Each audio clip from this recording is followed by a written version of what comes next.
I have a big tendency to use $5 words, and it used to be a bigger tendency before, and I had to train myself into using simpler language because using bigger terms, bigger term is kind of subjective, but using terms that some people might find bigger, like paradigm, ameliorate, dynamic, felt more natural and more comfortable for me.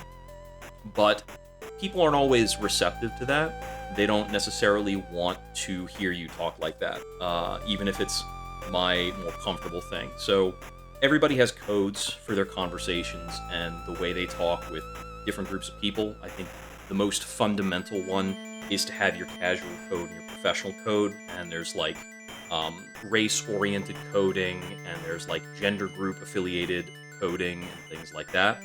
And I also find when I'm heated, if I'm in the moment, if I'm excited or angry, I tend to use longer or more complicated or rarer words. And it's not necessarily longer because I'm also the sort of person to say things like ought or didn't. And I think it's kind of funny, and I was wondering if it's a shared experience with other people, if anybody else has had to like train themselves into not using certain words with certain groups because of their complexity, or if anybody else is finds himself more comfortable when they're using words that are rarer.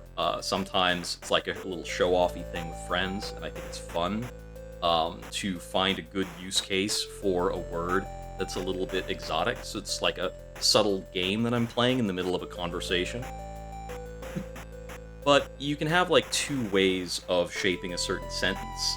Like, I might be into a discussion and I want to say something like, the gender paradigm is so tuned towards creating outgroups that specific people have this vanishingly small target area of what masculinity and femininity are, such that they persecute people who are on both sides of that fringe, and there's no end state to that persecution and no pleasing that person.